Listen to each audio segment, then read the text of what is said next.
Salut et bienvenue dans cette nouvelle vidéo. Aujourd'hui, je vous emmène vers une destination paradisiaque qui a séduit des voyageurs du monde entier. Située dans l'archipel des Cyclades en Grèce, Santorin offre des paysages à couper le souffle, une histoire riche et une culture incroyablement intéressante. Pendant une semaine, mon copain Mathieu et moi-même sommes partis à la découverte de cette île.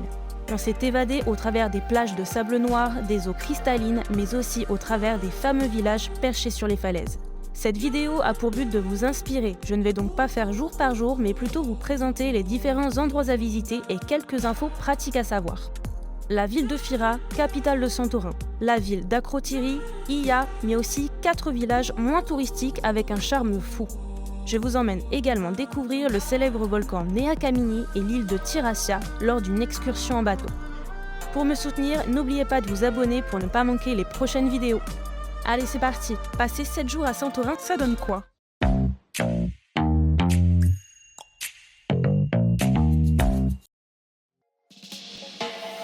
Nous sommes à la fin du mois d'avril et heureusement pour nous, il fait très beau. Notre hôtel était situé dans le quartier de Carterados, proche de Fira. Il était donc logique pour nous d'aller visiter la capitale directement pour notre premier jour à Santorin. Fira est la capitale de l'île grecque de Santorin, située dans les Cyclades. Nichée au sommet d'une falaise escarpée, cette ville pittoresque offre une vue imprenable sur la mer Égée et elle est évidemment réputée pour ses charmantes ruelles blanches. Ne soyez pas surpris, pendant tout le long de votre séjour, vous croiserez bon nombre de chats. Fira est un véritable centre touristique et culturel de Santorin. Les visiteurs peuvent flâner dans les rues étroites de la vieille ville avec ses maisons traditionnelles aux volets colorés et ses boutiques d'artisanat local. Les galeries d'art, les musées et les églises ajoutent à l'atmosphère charmante de la ville. La promenade principale de Fira est bordée de nombreux restaurants, cafés et bars, offrant une cuisine délicieuse et une ambiance animée. Les voyageurs peuvent déguster des plats grecs traditionnels tout en profitant d'une vue panoramique sur la caldeira et les autres îles voisines. Petit conseil, Santorin est certes un endroit touristique et accepte la carte bancaire, mais pensez tout de même à prendre toujours en cas de besoin de l'argent liquide sur vous. Dans toutes les églises présentes à Fira, la plus célèbre et la plus accessible est la cathédrale Saint-Jean-le-Baptiste. C'est l'un des principaux sites religieux de Santorin et une attraction touristique populaire. La cathédrale est dédiée à Saint Jean-Baptiste, le précurseur dans la tradition chrétienne. Elle a été construite au milieu du XVIIe siècle et c'est un exemple typique de l'architecture des Cyclades. L'intérieur de la cathédrale est décoré de magnifiques fresques murales. Les fresques ont été réalisées par des artistes locaux et offrent aux visiteurs un aperçu de l'art religieux traditionnel de la région. En raison de son emplacement privilégié sur une falaise surplombant la mer Égée, la cathédrale offre également une vue panoramique spectaculaire sur la caldeira de Santorin et les villages voisins. Un incontournable à Fira est la visite du musée préhistorique de Terra, qui abrite une collection fascinante d'artefacts et de sculptures antiques. Les visiteurs peuvent en apprendre davantage sur l'histoire et la culture de Santorin, mais je souhaite en parler plus en détail plus tard, très vite, dans la vidéo. Si besoin, référez-vous au chapitre dédié dans la description. Au pied d'une certaine falaise se trouve le port de Fira. Descendre jusqu'à ce port pourra vous permettre d'admirer la ville depuis un autre point de vue, tout aussi impressionnant. Vous trouverez aussi sur place quelques bars et restaurants ainsi que des boutiques de souvenirs. Pour vous rendre jusqu'au port, vous pouvez descendre le long d'un escalier d'environ 600 marches qui vous mènera jusqu'au niveau de la mer. Ou alors, vous pouvez utiliser le téléphérique. L'escalier débute dans le quartier piéton, vous n'aurez donc pas de mal à le trouver en suivant les nombreux panneaux durant votre balade. Alors oui, vous pouvez faire le trajet à dos d'âne, c'est le moyen de transport traditionnel de la région. Mais ça me semblait assez inutile de fatiguer davantage ces pauvres bêtes, d'autant plus que le téléphérique offre un point de vue bien plus intéressant. Nous, on a varié les plaisirs, la descente à pied jusqu'au port et la remontée en cabine. L'aller simple est de 6 € par personne et part toutes les 20 minutes. Fira nous a énormément plu, forcément touristique suivant la saison, mais cette ville offre vraiment une combinaison parfaite de charme traditionnel, de vues panoramiques et d'activités culturelles. Après notre première journée à Fira, il était temps pour nous d'aller chercher notre voiture en location à l'aéroport. Pour se déplacer sur l'île de Santorin, nous avons préféré cette option afin de parcourir l'île au maximum sans contrainte. Il y a des bus directs qui vont d'un bout à l'autre de l'île, mais chaque bus part de Fira et tout changement de destination doit se faire sur place à Fira. C'est donc vraiment le point central. Les tarifs varient en fonction de votre destination, entre 2 et 4 € par personne le trajet. Les billets sont vendus à l'intérieur du bus et peuvent être réglés uniquement en espèces. Vous ne pouvez pas acheter vos tickets de bus à l'avance et les billets vendus ne sont que des allées simples. De plus, il n'existe pas de forfait de bus à la journée ou à la semaine, donc faites bien attention à votre organisation car les horaires changent régulièrement. Pour plus de renseignements, je vous mets un lien dans la description. Après avoir récupéré notre voiture, nous sommes partis à notre hôtel situé dans le village d'Akrotiri, situé au sud de l'île. C'est un village intéressant pour se loger sur Santorin à moindre coût et profiter d'un cadre aéré et différent. Comme le village se trouve en bout d'île, la mer est bien visible. Là où il n'y a pas encore de maisons se trouvent des cultures et des vignes. Le principal inconvénient d'Akrotiri est lié à sa position géographique. Le village est éloigné du centre de l'île et le cœur du village dispose de seulement quelques commerces. Le cœur du village historique est vraiment plaisant à visiter et il est peu touché par le tourisme de masse. Ayant traversé les siècles, le village possède un petit château nommé Panta, en plein centre du village. Le château d'Akrotiri est une forteresse médiévale. Il a été construit au XIIIe siècle par les Vénitiens dans le but de protéger l'île des attaques des pirates et des envahisseurs. La forteresse se compose de murs épais en pierre volcanique. Bien que le château d'Akrotiri ait subi des dommages au fil des siècles, notamment lors du tremblement de terre de 1956, il reste un site fascinant à visiter que vous soyez intéressé par l'histoire, la culture ou la beauté naturelle.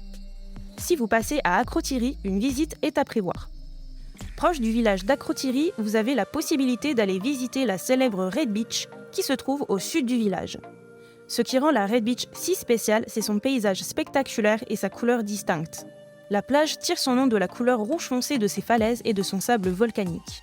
Ces falaises offrent également une protection contre les vents forts, créant ainsi une atmosphère plus calme et paisible sur la plage elle-même. La plage est assez petite mais offre un environnement parfait pour se détendre et profiter du soleil. Le chemin est un peu compliqué pour descendre, donc petit conseil bonus, n'y allez pas en claquettes. La Red Beach est une plage magnifique et distinctive à Santorin, c'est donc vraiment un endroit à ne pas manquer. De plus, autre que la plage, le quartier est très charmant à visiter. Pour les passionnés et curieux d'histoire, Akrotiri est surtout visité pour son immense chantier de fouilles, situé dans le quartier juste à côté de la Red Beach.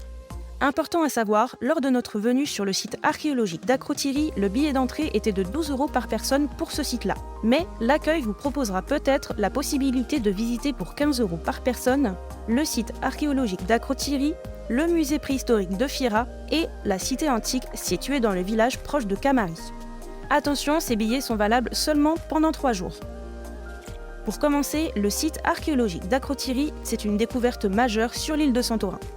Il s'agit d'une ancienne ville minoenne qui a été ensevelie sous une épaisse couche de cendres volcaniques lors de l'éruption massive du volcan de Santorin, il y a environ 3600 ans.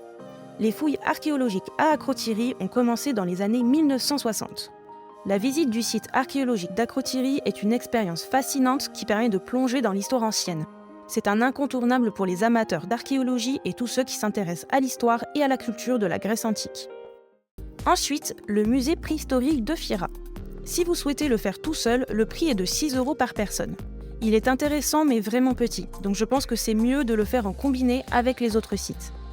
Le musée regroupe une très large collection d'objets qui ont été découverts pendant les fouilles archéologiques faites à Akrotiri et sur d'autres îles des Cyclades. Le musée offre un excellent aperçu des temps préhistoriques, mais présente également de magnifiques peintures murales qui se trouvaient dans l'ancien village d'Akrotiri. Je vous conseille vraiment d'y aller pour comprendre et compléter votre culture sur l'histoire de l'île de Santorin. Pour compléter ces visites historiques, l'endroit que j'ai préféré, au sommet de la plus grande montagne de l'île, la cité antique de Tera, située proche de la ville de Kamari. La randonnée qui va de Kamari jusqu'au site archéologique est vraiment incroyable. Plus on se rapproche du sommet, plus la vue se dégage. Vous pouvez y monter à pied bien sûr, mais c'est très long et couvrez-vous bien la tête. Ou sinon, vous pouvez y aller comme nous en voiture. Une fois arrivé à l'accueil, si vous souhaitez le visiter uniquement, l'entrée est de 6 € par personne. Bien qu'il y ait pas mal de vent, le chemin est très bien structuré et facile à suivre. C'est quand même un peu accidenté, ça reste une randonnée dans la montagne, donc encore une fois, n'y allez pas en claquettes, mais bon, c'est largement compensé par la vue incroyable qu'on a sur l'île. Les premières fouilles de l'ancienne ville de Tera ont commencé à la fin du 19e siècle et se sont poursuivies jusqu'à la fin du 20e siècle. Cela a permis de découvrir que ce site a été habité de -900 à -726 après Jésus-Christ durant les époques hellénistiques et romaines de Santorin. Bien que le site ne soit pas aussi célèbre que le village d'Akrotiri, la cité antique de Tera vaut vraiment la peine d'être visitée. C'est une immersion vraiment totale au cœur de l'histoire. Si vous souhaitez une vue incroyable de l'île de Santorin, le phare d'Akrotiri est un incontournable. C'est l'un des points de repère emblématiques de Santorin. Il a été construit en 1892 par une entreprise française et était initialement équipé d'une lampe à pétrole afin de guider les navires dans les eaux dangereuses et escarpées autour de l'île. Le phare d'Akrotiri est un point d'intérêt majeur à Santorin, offrant une vue imprenable sur la mer et les falaises de l'île. D'ailleurs, c'est un endroit parfait pour profiter d'un coucher de soleil unique. Vous ne serez sans doute pas seul car c'est un coin assez connu maintenant, mais c'était très émouvant de voir tous ces gens réunis à un seul même endroit, respectant ce moment de réelle contemplation. Avec Mathieu, on a vraiment adoré ce moment. Ça restera forcément le meilleur souvenir de notre séjour. Bien évidemment, nous sommes partis dans la ville de Iya, si célèbre pour ses paysages de cartes postales. La ville est située sur la pointe nord-ouest de l'île de Santorin. Elle est célèbre pour ses magnifiques vues sur la caldeira et ses couchers de soleil incroyables. Pendant le 19e siècle, Iya était un village prospère. Des navires y commerçaient alors avec la Russie, le Levant et l'Alexandrie, échangeant du vin contre du bois et des céréales. Fortement touché par le séisme de 1956, l'ancien village s'est reconstruit et complètement transformé. Il faut un peu chercher pour trouver quelques traces d'authenticité. Aujourd'hui, le village d'Iya est devenu le symbole de Santorin, au point que pratiquement toutes les photographies représentant cette île que l'on trouve dans les magazines ou sur internet sont en réalité des clichés d'Iya. La rue principale aligne désormais boutiques de luxe, bijouterie et la moindre des maisons avec vue est devenue soit un restaurant, soit un hôtel. Auparavant, lorsque Santorin était sous la mainmise de Venise, il y avait un château qui protégeait l'île et abritait l'aristocratie locale. Le château byzantin de Saint-Nicolas date de 1480. S'il allait jusqu'à la baie d'Amoudi par le passé, il n'en reste aujourd'hui qu'un pan de façade et la base de la tour. Les églises sont nombreuses. Vous pouvez y voir l'église Saint-Nicolas, l'église Hadja Ekaterini, l'église Panagja Platsani et la grande église Saint-Georges qui celle-ci est jaune au dôme bleu. Pour visiter la baie d'Amoudi à Iya, ce célèbre port de pêche, nous avons dû descendre les 300 marches pour y accéder. Pas de télécabine ici, il vous faudra donc également les remonter. C'est un peu instable et sportif, attention à ne pas glisser en descendant. Personnellement, je crois que j'ai jamais été aussi concentré de ma vie. Heureusement, la descente offre des points de vue inédits sur Iya et la mer Égée. Petit à petit, la baie se dévoile et le panorama devient captivant avec ses falaises brunes et rouges. Des bateaux sont amarrés dans la baie et vous pouvez voir les fameux poulpes qui sèchent au soleil près des restaurants. J'aimerais maintenant vous parler des excursions possibles à faire en bateau. Des activités incontournables pour avoir une vue bien plus complète de l'île de Santorin ou pour juste varier les plaisirs. Que vous restiez 3 jours ou une semaine, c'est une occasion unique. Parmi toutes les activités à faire en bateau, vous avez plusieurs options. Un tour en catamaran, des bateaux spéciaux couchers de soleil ou même carrément des bateaux qui proposent un barbecue en pleine mer Égée. Il y a tellement de choix suivant les budgets et les envies que je ne peux pas tout vous présenter. La meilleure option pour nous a été de prendre une excursion complète. Beaucoup de compagnies existent, on a donc comparé forcément les prix et ce qu'ils proposaient. Nous avons choisi une excursion de 6 heures pour un prix de 30 € par personne. Je vous mets le lien de la compagnie en description. L'excursion comprend la visite du célèbre volcan Nea Kamini, les sources chaudes où on peut se baigner et la visite de l'île de Tirassia, accompagnée et commentée par un guide. Le guide traduit dans plusieurs langues donc vous n'aurez aucun problème pour tout comprendre. Le top départ est à 10h30 au port de Fira. Pour débuter notre excursion, nous sommes donc allés sur le volcan Nea Kamini. Nea Kamini signifie « jeune brûlé » par référence au fait qu'il s'agit du volcan le plus récent de l'archipel. Le cratère de Nea Kamini se forma à la suite de l'éruption minoenne du volcan de Santorin, survenue vers 1600 avant notre ère. Le centre de l'île s'effondra et fut complètement immergé. Selon certains chercheurs, cette éruption serait responsable de l'affaiblissement de la civilisation minoenne. Cette civilisation qui dominait l'île et la Crète dont on retrouvera plus tard les ruines à Akrotiri dont je vous parlais plus tôt. Pour d'autres, cette éruption serait à l'origine du célèbre mythe de l'Atlantide évoqué à l'origine par Platon. Si vous voulez en apprendre un peu plus, Mathieu en parle beaucoup mieux que moi sur sa chaîne YouTube Curiosity Town. Je vous mets le lien de sa vidéo dans la description. Nea Kamini est toujours active et mouvante et on peut notamment le voir pendant l'excursion avec la fumée et l'odeur du soufre qui sort au niveau du cratère. Arrivés au port du volcan, nous avons eu 1h30 de visite. On a pu aller quand même à notre rythme et profiter des paysages incroyables. L'excursion se poursuit pour se diriger vers les sources chaudes situées dans les eaux de l'île Palea Kamini.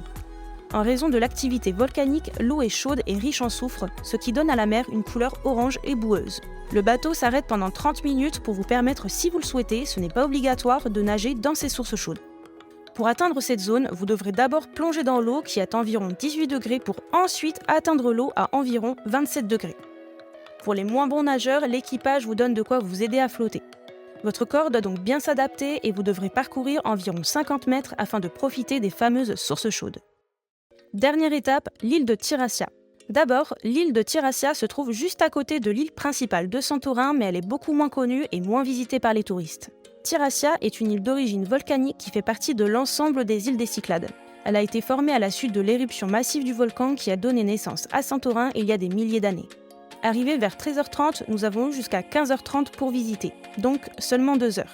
C'est le seul bémol de l'excursion, il faut donc bien s'organiser. Le bateau nous amène au port près du village de Manolas. Au port se trouvent quelques restaurants de bord de mer où on a mangé avec un charme indescriptible et ce sentiment d'être loin de tout, comme un arrêt dans la réalité. Autre que l'excursion, Tyrrhassia est accessible par bateau depuis les différents ports de l'île de Santorin pour pouvoir en profiter pleinement. Tyrrhassia est une destination parfaite pour ceux qui souhaitent échapper à la foule de Santorin et découvrir une ambiance plus authentique et paisible. Cette excursion était incroyable et restera gravée dans notre mémoire. Pour compléter votre séjour sur l'île de Santorin, il y a 4 villages qui valent le détour. Le village d'Imerovigli, dont son nom signifie en grec « jour de la vigilance », cette ville a une histoire fascinante remontant à l'époque médiévale. Bien situé, Imerovigli se trouve du bon côté de l'île principale avec une vue incroyable sur la caldeira en surplomb de la falaise au-dessus de la mer Égée. Sur une carte, on distingue clairement une avancée de terre dans la mer au niveau d'Imerovigli, c'est le rocher de Scaros. C'est un point de vue qui mérite le détour. En poussant la balade jusqu'au bout du rocher, une petite chapelle récompensera les randonneurs. Santorin est certes célèbre pour ses villages blancs au bord de la caldeira, mais le cœur de l'île est parfois négligé. Emporio, le plus grand village de l'île, a une longue histoire. Situé au centre de la partie sud de l'île, le village a probablement été nommé Emporio parce qu'il était le centre des affaires commerciales dans le passé. La grande attraction est le Castelli médiéval, l'un des 5 châteaux fortifiés de Santorin. À proximité se trouve la tour de Namborio qui servait à l'époque de tour de guet et de refuge. Se promener dans la vieille ville est vraiment comme un voyage dans le temps. Ses ruelles étroites sont colorées et pleines d'angles et de formes, soyez donc curieux de vous y perdre. Aujourd'hui, Emporio est un village paisible. Vous y trouverez de nombreux magasins, des restaurants et des bars. Megalochori, ce village situé sur une colline, se caractérise par un labyrinthe de ruelles et de rues escarpées. Village médiéval de Santorin, Megalochori a été construit dans une logique de défense contre les invasions pirates. Vous pourrez y voir notamment une église, Notre-Dame des Entrées, dès l'entrée du village. La place centrale est le cœur du village où les habitants se réunissent dans des cafés traditionnels pour se détendre. L'atmosphère y est très chaleureuse et encore vierge de tout tourisme. Même sans la vue de cartes postales habituellement liées à Santorin, le cadre est magnifique et propice à de sympathiques balades. Le dernier village que je vais vous présenter reste mon préféré. Tant en termes d'architecture que d'histoire, ce village est plein de charme et d'authenticité. Pour y accéder, il faut se garer en extérieur et marcher jusqu'aux abords de la ville. Pyrgos est le village habité le plus haut de Santorin. Situé en plein centre de l'île principale, il est légèrement excentré. Le village de Pyrgos n'est pas le plus ancien de l'île, mais il existe depuis au moins le XVIIIe siècle. Lorsque c'était la République de Venise qui occupait les lieux, Pyrgos était le centre administratif de l'île. Il était alors ceinturé d'une muraille dont les ruines sont toujours visibles. On retrouve des petites ruelles, des petites maisons et plusieurs églises. La plus populaire est l'église Kristoulaki. Outre les nombreuses boutiques de souvenirs que vous croiserez forcément sur votre chemin, vous pourrez notamment visiter l'un des splendides châteaux vénitiens de Santorin construit à l'époque médiévale à la fin du XVe siècle. Les ruines de ce château se situent au sommet de la colline. Si vous allez jusqu'au sommet du village de Pyrgos, vous trouverez l'église de la Sainte Trinité, aussi appelée Agia Triada. L'église est située sur la grande place principale. Aujourd'hui, l'église abrite un petit musée et présente la longue tradition religieuse de l'île de Santorin. Le tarif de l'entrée est apparemment de 2 €, mais quand nous y sommes allés, c'était malheureusement fermé. Pyrgos est vraiment mon coup de cœur parmi ces différents villages. Libre à vous de me dire ce que vous en pensez dans les commentaires. L'île de Santorin est une destination vraiment complète pour tous ceux qui la visitent. N'hésitez pas à vous inspirer de toutes ces activités pour créer vous-même votre séjour. L'idéal pour nous a été de rester certes une semaine, mais vous pouvez bien sûr choisir vos villes préférées et composer avec. L'organisation c'est très bien, mais n'oubliez pas de vous laisser bercer par le rythme de l'île et à vivre le moment présent. Que vous soyez un amoureux de la nature, un passionné d'histoire ou simplement en quête de moments inoubliables, Santorin vous offrira une expérience unique et mémorable. N'attendez plus, partez à la découverte de cette île exceptionnelle et créez des souvenirs qui dureront toute une vie comme ça l'a été pour nous. J'espère que cette vidéo vous aura plu et intéressé. N'hésitez pas à montrer votre soutien en vous abonnant à la chaîne. N'hésitez pas non plus à écrire dans les commentaires ou à partager la vidéo, ça me ferait énormément plaisir. Et en attendant la suite, je vous dis à la prochaine.